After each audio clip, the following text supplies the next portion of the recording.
के पहाना वाली जगह पे हवा वाला पाइप डाला गया और तब तक हवा बढ़ी कि जब तक इनका मैदा फट नहीं गया। ये वाकया हुआ कैसे है और किसने ये जानलेवा मजाक किया? बेहुरमती ने मेरे पैर पीछे लगाता है, वाल फुल खोल देता है। मैं कपड़ा चलो फड़ने को पीछे पैप लगाता है। मैं ज़मीन तो तकरीबन 4 फुट उठ के दूर गया। आदिल उसका नाम है जिसने मेरे साथ मजाक किया है। वो भी मसीह है? हाँ जी, वो भी मसीह है। अच्छा जॉर्ज साहब, ये बताएं, जब आपके पहाना में हवा बढ़ी जा रही थी उस वक्त तो आप बड़ी तकलीफ में थे।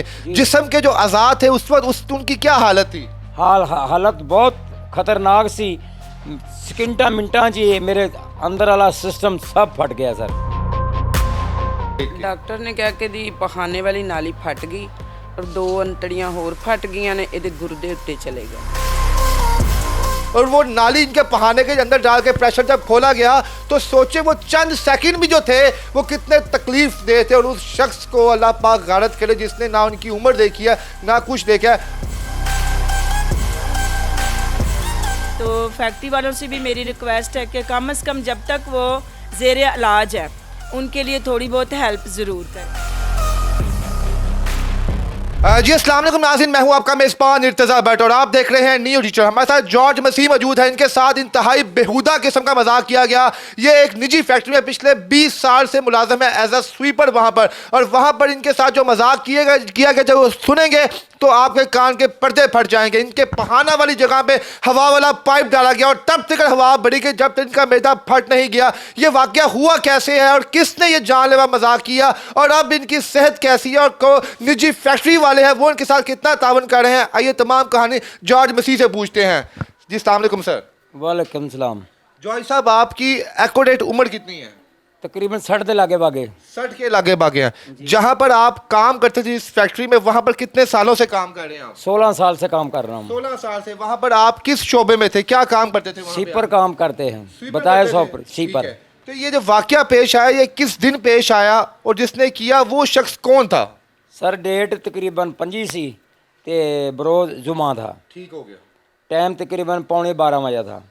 ठीक हो गया। आदिल उसका नाम है जिसने मेरे साथ मजाक किया है। वो भी मसीह है? हाँ जी, वो भी मसीह है। मसीह है। तो ये कि वाकया क्या किस तरह पेश आया? क्या वो शख्स जो आदिल था पहले भी आपसे मजाक करता था और ये इतना जानलेवा जो मजाक उसने आपसे किया क्यों किया? क्या रंजिश थी आपसे कोई उसकी? नहीं सर, रंजिश तो कोई नहीं सी, पर पता नहीं वो पागल हो गया या पागल मैनू उन्हें कर देता है। अचानक बैठे ही इकट्ठे काम किया सारा दिन। 12 वजे रोटी खाण आए हैं। रोटी तो बाद कहना चाचू मैं तेन साफ करना। मैं कर दे यार। उन्हें बेहुरमती ने मेरे पैर पीछे लगाता है, वाल फुल खोल देता। नहीं तो होया किस तानू पता नहीं चलिया जिस टाइम उस तरह तानू उन्होंने किया कि जनाब कि तानू बकायदा झुकाया उन्हें कि उस तरह ही तानू पाइप जरा तारे पहाने वाली जगह ते पाता सी उन्हें? सर मैं ना सिर ते कपड़ा जिहा वलिया सी, उन्हें वाह मारी, कपड़ा गया डिग सिर तो। मैं कपड़ा चलो फड़ने को पीछे पैप लगाता है। मैं ज़मीन तो तकरीबन 4 फुट उठ के दूर गया। तो पाइप का जो दुरानिया किन्ना सी, किन्ने सेकंड से लाया सी, किन्ने मिनटां से लाया सी ते इस दौरान तारे जिस्म की हालत की सी, तुसी किन्नी तकलीफ विच गुजरे? हालत तकरीबन जी मौत ही नज़दीक सी और कोई शय नहीं नज़दीक नहीं सी। तो उस टाइम जिस टाइम पाइप आया गया नाल ही उन्हें बाहर कढ़ लिता है। हवा का प्रेशर इन्ना ज़्यादा सी कि ताड़ी हालत जो गैर हुई है उस टाइम उन्हें पाइप बाहर कढ़िया? ਜਦੋਂ मैं अगों डिग पिया उदों पैप उन्हें कढ़िया। ताड़ी उस टाइम जिस्म की हालत की सी? बिल्कुल नाकस थी, मौत ही समझो। तो तुझ ताड़ी तस्वीरें सी देख रहे हैं और तारा जिस्म बिल्कुल फुल चुकिया होया है। तो किस तरह कितनी देर तुसी तकलीफ ही रहे हो? तुहानू उत्थे बचाया किने सी? किस्थे तुसी गए हो फिर? ਉਹ ਮੈਨੂੰ ਛੱਡ ਕੇ ਭੱਜ ਗਿਆ। ਮੇਰੀ ਹਾਲਾਤ ਵੇਖ ਕੇ ਅੱਖਾਂ ਸੁੱਜ ਗਈਆਂ, ਪੇਟ ਫੁੱਲ ਗਿਆ, ਲੱਤਾਂ ਬਾਹਾਂ ਪੈਰ ਫੁੱਲ ਗਏ। ਉਹ ਭੱਜ ਕੇ ਲੁਕ ਗਿਆ ਮੁੜ ਕੇ। ਦੂਸਰਾ ਫਿਰ ਹੋਰ ਇੱਕ ਮੇਰਾ ਦੋਸਤ ਆਇਆ, ਉਹ ਮੈਨੂੰ ਹਸਪੀਟਲ ਲੈ ਕੇ ਗਏ ਨੇ नज़दीक। उसी हालत में पे रहे हो थे? तकरीबन 10 मिनट। अच्छा जॉर्ज साहब, ये बताएं, जब आपके पहाना में हवा बढ़ी जा रही थी उस वक्त तो आप बड़ी तकलीफ में थे। जिस्म के जो अज़ा थे उस वक्त उनकी क्या हालत थी? हालत बहुत खतरनाक सी। सेकंडा मिनटा जी मेरे अंदर वाला सिस्टम सब फट गया सर। सब जिस्म ही तारा उस टाइम फट गया? जी। तो उस वक्त तुसी कितनी देर उसी हालत तड़पते रहे होते बैठ के? तकरीबन 10 मिनट मैं रोंदा रहा, ज़मीन ते लेटदा रहा। फिर चंद बंदे आए ने जिन्हें मैं चुक के हॉस्पिटल पहुँचाया। जो हॉस्पिटल गए उस टाइम डॉक्टर ने ताड़ी हालत देख के की किया? तुहानू एडमिट कर लिया मौके ते कि तुहानू उत्थे भी टाल मटोल करते रहे हो? सर वो जो अंदर फैक्ट्री के अंदर एमरजेंसी उन्हें फौरी तौर टीका लगाया। ਮੈਨੂੰ ਥੋੜਾ ਜਿਹਾ ਨਾ ਕਵਰ ਕੀਤਾ, ਤਕਰੀਬਨ ਕੋਈ ਅੱਧਾ ਘੰਟਾ। ਉਹ ਤੋਂ ਬਾਅਦ ਉਹਨਾਂ ਆਖਿਆ ਵੀ ਇਹਨੂੰ ਤੁਸੀਂ ਲੈ ਜਾਓ, ਸਾਡੇ ਤੋਂ ਕੇਸ ਭਾਰਾ ਹੈ। ਉਹ ਐਂਬੂਲੈਂਸ ਅੰਦਰ ਵਾਲਿਆਂ ਹੀ ਨਾ, ਫੈਕਟਰੀ ਵਾਲਿਆਂ ਹੀ ਐਂਬੂਲੈਂਸ ਸਾਨੂੰ ਦਿੱਤੀ ਹੈ, ਤੇ ਅਸੀਂ ਜਰਨਲ ਆ ਗਏ ਹਾਂ। ਜਰਨਲ ਘੰਟਾ ਪੂਰਾ ਅਸੀਂ ਦਰਬਦਰ ਫਿਰਦੇ ਰਹੇ, ਕਿਸੇ ਨੇ ਤਕਲੀਫ ਵਿੱਚ ਰਹੇ ਹੋ ਘੰਟਾ ਪੂਰਾ? ਤਕਲੀਫ, ਪੂਰੀ ਤਕਲੀਫ ਸੀ ਜੀ। ਨਡਾਲ ਪਿਆ ਰਿਹਾ ਮੈਂ, ਠੀਕ ਹੋ ਗਿਆ, ਬੇਹੋਸ਼ ਸਮਝੋ ਕਿ ਪਿਆ ਰਿਹਾ। ਫਿਰ ਉਹਨੇ ਡਾਕਟਰ ਨੇ ਟੀਕਾ ਇੱਕ ਲਗਾਇਆ, ਜਰਨਲ ਵਾਲਿਆਂ ਨੇ। ਠੀਕ ਹੈ। ਉਦੋਂ ਬਾਅਦ ਉਹਨੂੰ ਕੋਈ ਦਵਾਈ ਨਹੀਂ ਦਿੱਤੀ। ਉਦੋਂ ਬਾਅਦ ਮੈਂ ਘਰ ਆਇਆ, ਆਪਦੀ ਫੈਮਿਲੀ ਨੂੰ ਫੋਨ ਕਰਾਇਆ, ਫੈਮਿਲੀ ਇੱਥੇ ਆਇਆ ਘਰ, ਤੇ ਘਰ ਇੱਥੇ ਆ ਕੇ ਮੇਰੀ ਬਹੁਤ ਜ਼ਿਆਦਾ ਤਬੀਅਤ ਖਰਾਬ ਹੋ ਗਈ। ਤੁਹਾਡਾ ਜਿਸਮ ਦੇ ਚੋਂ ਅਜ਼ਾ ਫਟੇ ਹੋਏ ਸਨ, ਕੋਈ ਤਬੀ ਇਮਦਾਦ ਨਹੀਂ ਸੀ, ਟੀਕਾ ਲਾ ਕੇ ਤੁਹਾਨੂੰ ਵਾਪਸ ਭੇਜਤਾ ਗਿਆ ਸੀ। ਹਾਂਜੀ। ਫਿਰ ਤੁਹਾਡਾ ਆਪਰੇਸ਼ਨ ਕਿਹੜੇ ਹਸਪਤਾਲ 'ਚ ਹੋਇਆ?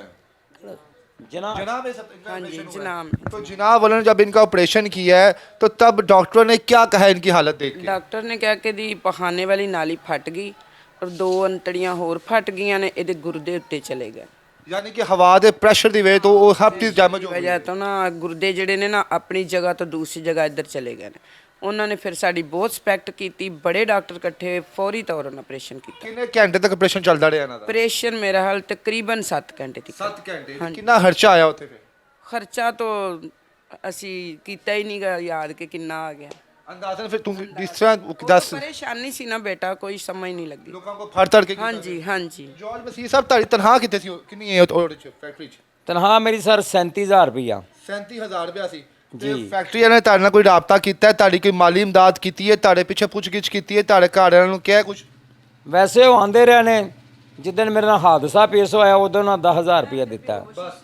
सिर्फ 10,000 रुपए दिए? ਹਾਂਜੀ। वो भी दोबारा जी जी बताएं। ਉਹ ਵੀ ਹਮ ਲੈ नहीं सी रह के बदो बदी दिया उन्होंने। लेकिन फिर आपने दोबारा उनसे रब्ता नहीं किया? देखें उन्होंने 16-17 साल उस फैक्ट्री को दिए हैं, दिन रात एक किया है, तो उन्होंने पूछा नहीं कुछ? ਆਂਦੇ ਰਹੇ ਨੇ, ਲੇਕਿਨ ਉਹ ਕਹਿੰਦੇ ਸੀ ਕੇਸ ਨਾ ਕਰੋ ਤੇ ਫਿਰ ਅਸੀਂ ਤੁਹਾਡੀ ਰਿਸਪੈਕਟ ਕਰਨੇ। ਅਸੀਂ ਕਿਹਾ ਅਸੀਂ ਕੇਸ ਤੋਂ ਬਗੈਰ ਨਹੀਂ ਰਹਿ ਸਕਦੇ, ਕਿਉਂਕਿ ਸਾਡਾ ਮੁਜਰਮ ਬਾਹਰ ਫਿਰੇਗਾ ਤੇ ਫਾਇਦਾ। ਉਹ ਜਿਹੜਾ ਆਦਿਲ ਮੁੰਡਾ ਹੈਗਾ ਉਹਨੇ ਦੁਬਾਰਾ ਤੁਹਾਡੇ ਨਾਲ ਰਾਬਤੇ ਦੀ ਕੋਸ਼ਿਸ਼ ਕੀਤੀ ਹੈ? ਉਹਦੇ ਘਰ ਵਾਲਿਆਂ ਨੇ ਰਾਬਤੇ ਦੀ ਕੋਸ਼ਿਸ਼ ਕੀਤੀ ਹੈ ਕੋਈ? ਨਹੀਂ, ਕੋਈ ਰਫਤਾ ਕਿ ਉਹ ਨਹੀਂ ਵੀ ਮਸੀਹੀ ਬਰਾਦਰੀ ਦਾ ਲਾਜ਼ਮੀ ਕੋਲ ਤੁਹਾਡੇ ਵੱਡੇ ਵਿੱਚ ਪੈ ਗਏ ਹੋਣਗੇ ਕਿ ਯਾਰ ਮਾਮਲੇ ਨੂੰ ਰਫਾ ਦਫਾ ਕਰੋ, ਕੁਝ ਹੋਇਆ ਐਸਾ ਕੁਝ ਉਹ ਮਾਮਲਾ? ਸਿਰਫ ਇੱਕ ਦਿਨ ਆਏ ਨੇ, ਚੰਦ ਮਿੰਟਾਂ ਵਾਸਤੇ। ਉਧਰ ਮੈਂ ਇੰਨਾ ਸੀਰੀਅਸ ਹਾਂ, ਸਾਡੇ ਘਰ ਆਲ ਟੂ ਆਲ ਰੋਣਾ ਪਿੱਟਣਾ ਪਿਆ ਸੀ। ਅੰਕਲ ਜੀ ਇਹ ਦੱਸੋ ਕਿਉਂ ਇੰਨਾ ਇਸ ਖਾਤਰ ਕਰੋ ਆਦਿਲ ਮੁੰਡਾ ਡਿੱਗ ਪਿਆ ਕਿ ਤੁਸੀਂ ਉਹਨੂੰ ਇੰਨੀ ਛੂਟ ਮਿਲ ਗਈ ਹੈ ਕਿ ਉਹਨੇ ਐਡਾ ਜਾਨਲੇਵਾ ਮਜ਼ਾਕ ਕੀਤਾ? ਕਿ ਤੁਸੀਂ ਵੀ ਕਦੀ ਉਹਨੇ ਕੋਈ ਇਹੋ ਜਿਹਾ ਮਜ਼ਾਕ ਕੀਤਾ ਸੀ? ਸਰ, ਮੈਂ ਨਹੀਂ ਕਦੀ ਉਹਦੇ ਨਾਲ ਮਜ਼ਾਕ ਕੀਤਾ, ਮੇਰੇ ਬੱਚਿਆਂ ਦੀ ਬਰੋਬਰ ਸੀ ਉਹ। ਤੇ ਉਹ ਕੀ ਤੁਹਾਡੇ ਕੋਲ ਜੈਲਸ ਹੁੰਦਾ ਸੀ, ਹਸਦ ਕਰਦਾ ਸੀ ਕਿ ਚਾਚਾ ਇਸ ਉਮਰ 'ਚ ਇੰਨਾ ਕੰਮ ਕਰਦਾ ਹੈ, ਮੈਂ ਇੰਨਾ ਕੰਮ ਨਹੀਂ ਕਰਦਾ, ਲੋਕੀ ਤੁਹਾਡੀ ਤਾਰੀਫਾਂ ਕਰਦੇ ਨੇ ਉੱਥੇ?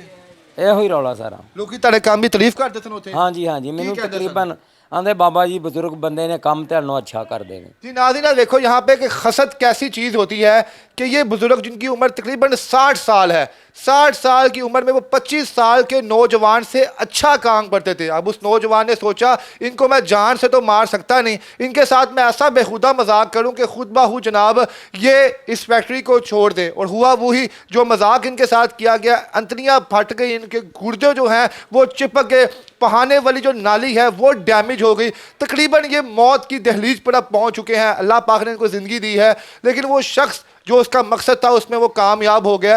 अंकल जी की पैगाम दोगे आखिर नौजवानों ने तो बाकी लोगों ने ਜਿਹੜਾ ਇਹੋ ਜਿਹਾ ਰੰਗਬਾਜ਼ੀ ਵਾਲਾ ਮਜ਼ਾਕ ਕਰਦੇ ਨੇ? ਸਰ ਮੈਂ ਤਾਂ ਚਾਹੁੰਦਾ ਜੀ ਪਹਿਲਾ ਨੰਬਰ ਉਹਨਾਂ ਨੂੰ ਸਜ਼ਾ ਦਿੱਤੀ ਜਾਵੇ ਜਿਹਨੇ ਮੇਰੇ ਨਾਲ ਮਜ਼ਾਕ ਕੀਤਾ ਹੈ, ਤੇ ਜਿਹੜੇ ਦੂਸਰਿਆਂ ਨੂੰ ਇਬਰਤ ਹਾਸਲ ਹੋਵੇ। जी नाज़रीन आप 2 मिनट के लिए तसव्वुर कर लें कि हवा वाला प्रेशर जो होता है, आप घर में जो मेरी ख़वातीन बहनें बेटियां हम लोग घर में हाली जब ब्लोर चलाते हैं ना, तो ब्लोर आप 1 सेकंड के लिए अपने मुंह में बर्दाश्त नहीं कर सकते। और वो जो नाली होती है ना, अक्सर आप अगर आप कोई नौजवान मेरी ये वीडियो देख रहा है तो आप बाइक जब आप धुलाने के लिए जाते हैं ना, तो वो बाद में मैकेनिक हवा वाला प्रेशर मार के आपकी बाइक को सुखाता है। अभी वो प्रेशर इनके जो प्रेशर वहाँ पे इस्तेमाल उसके मुकाबले में बड़ा कम होता है, और वो नाली इनके पहाने के अंदर डाल के प्रेशर जब खोला गया तो सोचे वो चंद सेकंड भी जो थे वो कितने तकलीफ दे थे। और उस शख्स को अल्लाह पाक गारत करे जिसने ना उनकी उम्र देखी है ना कुछ देखा है। अंकल जी हुण किस तरह घर का निज़ाम चलेगा? तुसीं पिछले 17 साल तो काम कर रहे हो, इस उम्र च काम कर रहे हो, हुकूमत ने भी तुहाडे नाल कोई तावन नहीं किया? नहीं सर, कोई तावन नहीं किया कोई। माँ जी किस बहन बताएं क्या कहेंगे आप? मैं तो रिक्वेस्ट करना चाहूँगी फैक्ट्री वालों से भी और हुकूमत से भी कि अभी कम से कम इनको 6 महीने में ये वाला ऑपरेशन कवर होना है, इसके बाद फिर ऑपरेशन होना है। 1 साल के लिए ये बिल्कुल बेड रेस्ट पे है। और इनकी देखभाल के लिए जो बेटी है वो भी, उसकी भी जॉब छूट गई है, माँ जी उन्होंने भी काम छोड़ दिया है। तो अब हमारा जो सिस्टम है वो सारा का सारा ख़राब है। तो फैक्ट्री वालों से भी मेरी रिक्वेस्ट है कि कम से कम जब तक वो ज़ेर इलाज है उनके लिए थोड़ी बहुत हेल्प ज़रूर करें। हालांकि बुनियाद पे कितने की मेडिसिन इनको डॉक्टर ने रिकमेंड किया, कोई दूध शूद कोई नन्ही? 6,000 तक एक दिन का इनकी पट्टियाँ डाल के इनका जो भी खाने का वो शेड्यूल है वो डाल के, तो ये 5,000 हमारा डेली लग रहा है।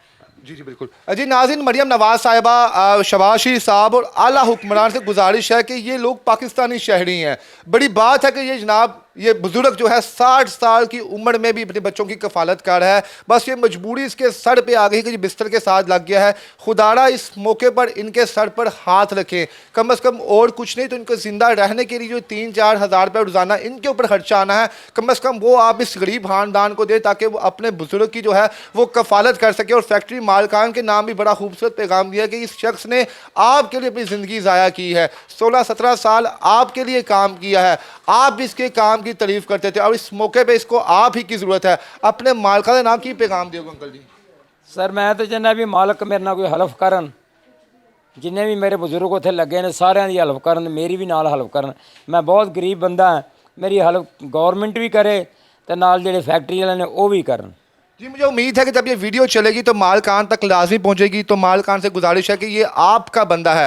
अच्छे मालिक तो घर के हर फर्द को अपने घर में अपनी फैक्ट्री पे काम करने वाले मुलाजमों को अपने घर के फ़र्द की तरह ही समझते हैं। इस पर जॉर्ज मसीह को तनहा ना छोड़ा जाए और इसके सर पर शफकत बड़ा हाथ रखा जाए। बहरहाल इस पूरे कहानी से आपने एक चीज़ तो सीख ली है कि मजाक कभी भी किसी के साथ इतना जानलेवा ना करे कि वो आपकी जान ही ले जाए। इसके साथ ही मुझे अब आप इजाज़त देंगी। अल्लाह हाफिज़।